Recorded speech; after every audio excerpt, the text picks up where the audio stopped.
ইসলামকে মিটাবার অনেক চেষ্টা হয়েছে, কিন্তু মনে রাখবেন প্রকাশ্য মাথা তখন চারা দেয় যখন মুসলিম ঘরে একদল মুনাফিক সন্তানেরা মুসলিম ধর্মে সেজে একদল বেঈমানেরা তারা ওই প্রকাশ্য দুশমনদের সাথ দিয়েছে, তখন তারা মাথা প্রকাশ্য চারা দিয়েছে। আজকেও প্রকাশ্য এরা মাথা চারা দিচ্ছে। কেন? মুসলমান ঘরে একদল মুসলিম ছেলে নামধারী মুসলমান যারা মূলত বেঈমানের খাতায় নাম লিখে দিয়ে এই ইসলাম বিদ্বেষীদেরকে প্রকাশ্য সহযোগিতা করছে। এই জন্য এরা সাহস পেয়ে গেছে। আজকে শুনতে হচ্ছে ইসলামের আখিরে করাটা কোনো পাপ নয়। এ যুবকেরা, ইসলামে কেউ যদি রেপ করে তার জন্য শাস্তি হলো অর্ধেক গলা পর্যন্ত পুঁতে দিয়ে তাকে পাথর মেরে মেরে মেরে মেরে তাকে হত্যা করে দিতে হবে। কিন্তু আমরা কি দেখছি, আমার দেশেতে প্রতিদিন পেপার খুললে একটা না একটা বেটি রেপ হয়ে যাচ্ছে।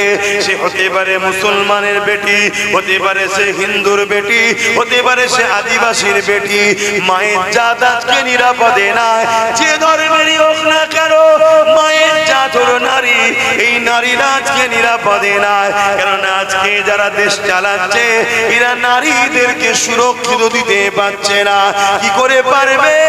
এদের দলের নেতা মন্ত্রী অনেকে রেপিস রয়েছে, চরিত্রহীন রয়েছে, জালিম রয়েছে, এবং এরা তাদের দ্বারা যেতে, এরা যাদের দ্বারা ক্ষমতায় আসে, এরা যাদের দ্বারা ভোট চুরি করে তাদের মধ্যে বেশিরভাগ চরিত্রহীন জালিম রয়েছে। এই জন্য এরা রেপিসদের বিচার করতে পারেনি।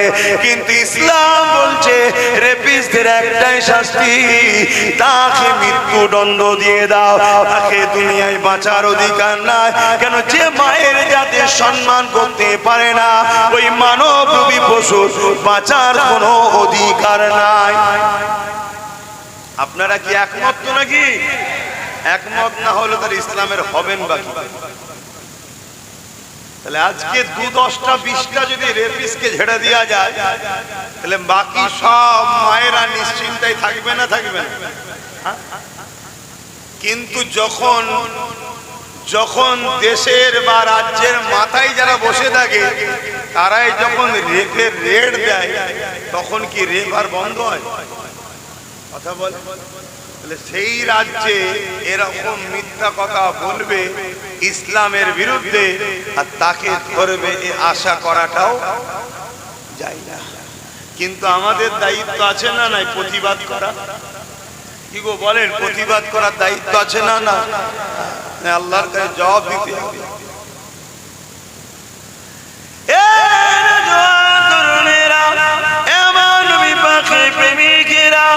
আল্লাহ নবী জানিয়ে দিলেন মক্কা জমিনে থেকে শুরু করলে তামাম পৃথিবীর জমিনে জাহিলিয়াতের যুগে নারীদের ঘরে জন্তু পুঁতে দেওয়া হতো। আজ থেকে 1500 বছর আগে নারীদের কোনো সম্মান মর্যাদা ছিল না। নারীদেরকে ভোগের পাত্রী বানানো হতো।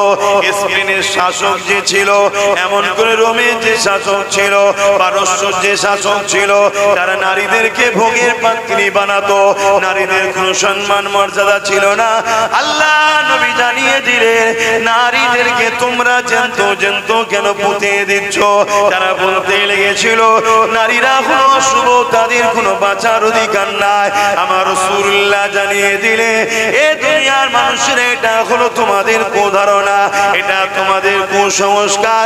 যে 16টা পুত্র সন্তান দেয় মায়ের পেটে, ওই 16টাই কন্যা সন্তান দেয় মায়ের পেটে।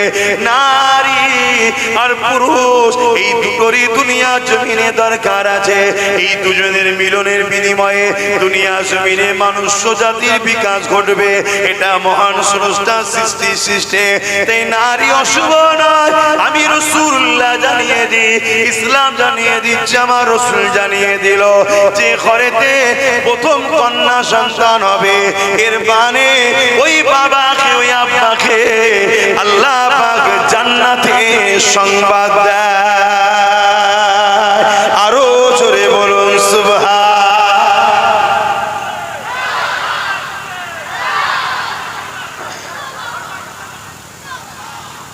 ভেবে দেখুন 1450 বছর আগে আমার নবী নারীদের মর্যাদার কথা শিখিয়েছে, 1450 বছর পর কাশীপুরে ঈদগাহ উপলক্ষ করে মাহফিলে বসে এতগুলো পুরুষ নারীর মাকামের কথা শুনে খুশিতে সুবহানাল্লাহ বলছে। জোরে বলুন সুবহানাল্লাহ। কেন? নারী হলো মায়ের জাত। নারীকে মায়ের জাত। আমার ঘরে যে মাটা আছে ওটা একটা নারী, আপনার ঘরে যে মাগুলো আছে ওগুলো নারী। নারীর সম্মান ইসলাম এত দিয়েছে, একটা নারী একটা জান্নাত। জোরে বলুন সুবহানাল্লাহ। এই কথা শুনে আমরা আনন্দিত নাকি? আমরা খুশি তো নাকি? আমরা পুরুষ হয়ে নারীদের মাকামের কথা শুনে খুশি হচ্ছি। এভাবে আমার রাসূল আমাদেরকে তৈরি করেছে। 1450 বছর আগের মেসেজ আপনার কাশীপুরে এমনি এমনি চলে আসেনি। অনেক বাধা, অনেক লড়াই, অনেক যুগে যুগে মানবরূপী পশুরা ইসলামকে রুখতে চেয়েছে। লক্ষ লক্ষ মা সন্তান হারা হয়েছে, লক্ষ লক্ষ বাপ তার সন্তানকে হারিয়েছে, লক্ষ লক্ষ সন্তান এতিম হয়েছে, লক্ষ লক্ষ মায়েরা বিধবা হয়েছে। তারপরে তোমার কাশীপুরে মসজিদের আজান শুনছো, তারপরে তোমরা মাথায় টুপি মুখে দাড়ি পেয়েছো, তারপরে তোমরা জানতে পেয়েছো তোমার ঘরে যে মহিলাটা আছে তোমার মা, তার পায়ের তলাতে তোমার জান্নাত আছে। উনাকে যদি খুশি করতে পারো তবে জান্নাত, আর না হয় তুমি মসজিদে গিয়ে কপাল ঘষরে ঘষরে জাহান্নামে যেতে হবে। তোমার বাড়ির মা যদি তোমার উপরে নারাজ থাকে, এর নাম ইসলাম।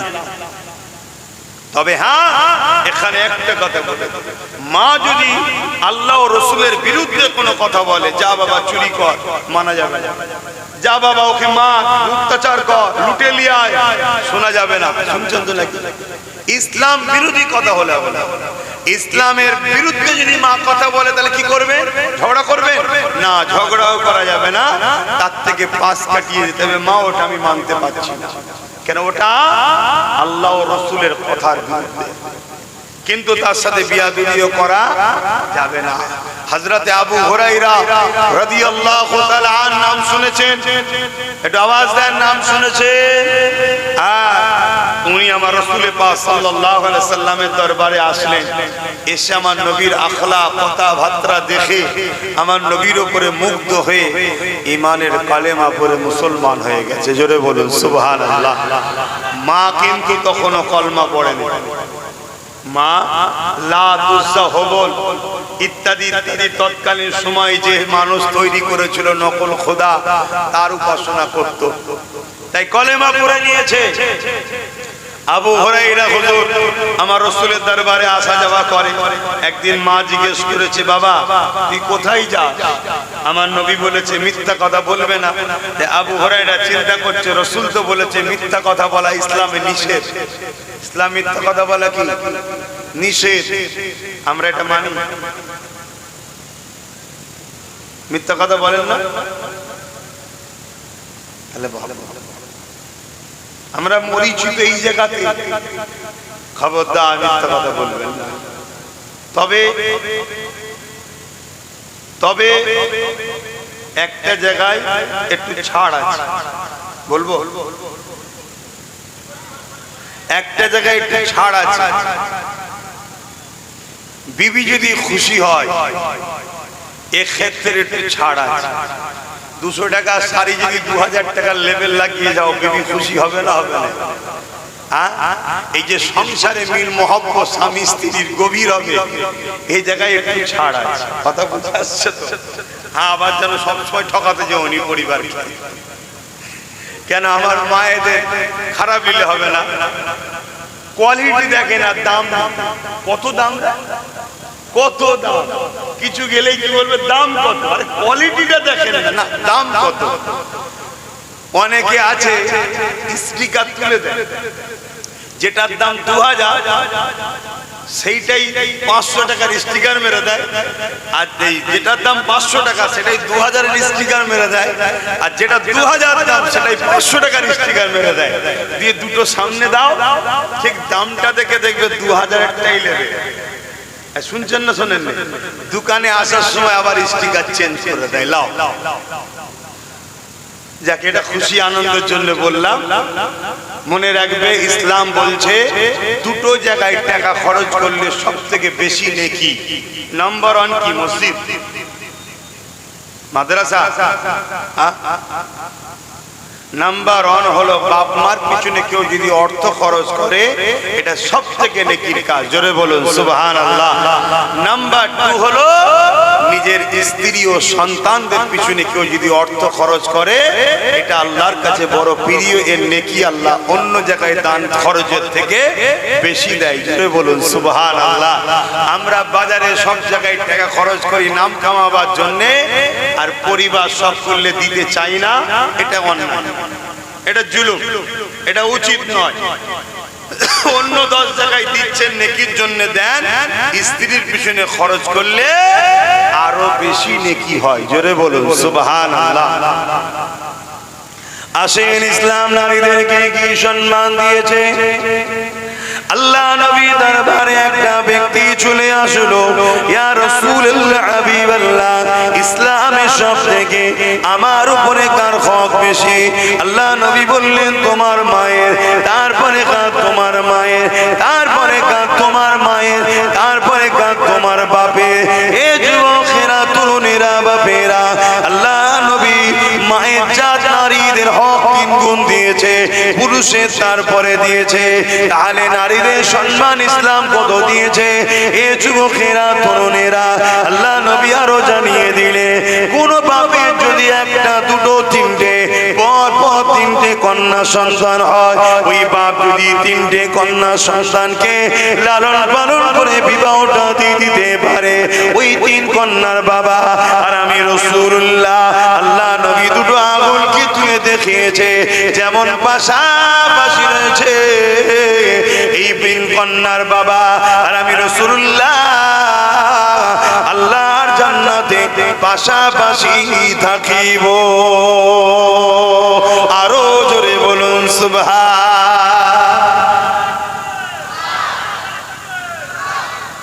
নারীর মর্যাদা কত! কোন বাপ যদি 3টে কন্যা সন্তান হয় তার, আর ওই 3টে কন্যাকে বাপ ভালোবেসে আদর করে লালন পালন করে পড়াশোনা করিয়ে বড় করে তার যদি বিবাহ দিয়ে দিতে পারে, আল্লাহর রাসূল বলছে পাশাপাশি আমার সাথে জান্নাতে থাকবে। বললেন না সুবহানাল্লাহ? তাহলে সেই নারীকে ইসলাম কখনো অপমান অপদস্থ করতে পারে না। আর যে নারীকে অপমান অপদস্থ করে, সে ইসলামের মধ্যে থাকতেও পারে না। অতএব বাপ, কিন্তু আমার মায়ের জাতেদের বলবো, নিজের সন্তানদের ঘরে 3টে শিক্ষা অবশ্যই দেবে। আল্লাহ রাসূল বলেছেন, প্রত্যেকটা মা বাপের দায়িত্ব সন্তানকে 3টে শিক্ষা দেওয়া। নাম্বার 1 নবীর প্রেম, নাম্বার 2 আহলে রাসূলদের প্রেম, নাম্বার 3 কোরআনের শিক্ষা। এই 3 শিক্ষা দেওয়ার পর আপনি আপনার বাচ্চাকে জিনার লাইনে পড়ান, ডাক্তার বানান, উকিল বানান, ডিএম বানান, আইএস বানান, আইপিএস বানান, পুলিশ বানান, জজ বানান, নেতা বানান, যা খুশি বানান। এই 3 শিক্ষা যদি থাকে, আপনার ছেলে কখনো জালিম হবে না, চরিত্রহীন হবে না, ঘুষখোর হবে না, কখনো জালিম হতে পারে না। কেন? যার দিলে রাসূলের মহব্বত থাকে, তার মধ্যে ঈমান আছে। ঈমানদার কখনো জালিম হতে পারে না, আর জালিম কখনো ঈমানদার হতে পারে না। এটা মাথার মধ্যে ঢুকে নাও। যে জুলুম করে, তার নাম যদি আব্দুর রহমান, আব্দুল খালেক, আব্দুল সত্তার, আব্দুল্লাহ যাই হোক না কেন, হয়তো মুসলিম ঘরে জন্ম নিয়েছে, কিন্তু মনে রেখে দেবে, জালিম কখনো মুসলমান ঈমানদার হতে পারে না, আর ঈমানদার কখনো জালিম হতে জোরে বলে, হতে পারে না। ইসলাম জুলুমকে মিটাবার নাম, ইসলাম জুলুম মিটাবার নাম, জুলুম করার নাম ইসলাম নয়। আজকে যারা জুলুম করবে, সে যদি মুসলিম দাবিদার হয়, সে যদি নামাজিও পড়ে, হাজিও পড়ে, হজও করে, রোজাদারও হয়, জেনে রেখে দিও ইসলাম থেকে বেরিয়ে গেছে। এর সঙ্গে ইসলামের কোনো কানেকশন নেই, কোনো সম্পর্ক নেই। কারণ ইসলাম কারো বাপের মন করা ধর্ম নয়। ইসলাম আমিনা লালের কথা মতো চলতে হবে। জোরে বলুন সুবহানাল্লাহ।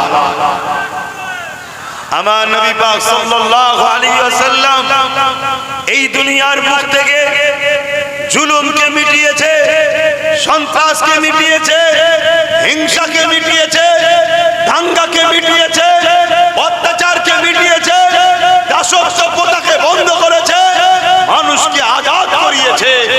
এই কাজ করতে গিয়ে আল্লাহ নবীকে কত জুলুমের শিকার হতে হয়েছে। এমনও দিন গেছে আল্লাহ নবী পাহাড়ে মাসকে মাস পাহাড়ে থাকতে হয়েছে।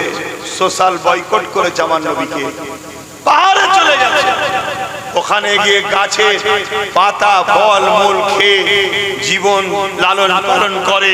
আর রাত্রিরে গোপনে গোপনে এসে মানুষকে ইনসাফের কথা শেখায়, ন্যায়ের কথা শেখায়, মানবতার কথা শেখায়, জুলুমের বিরুদ্ধে থাকার কথা বলে।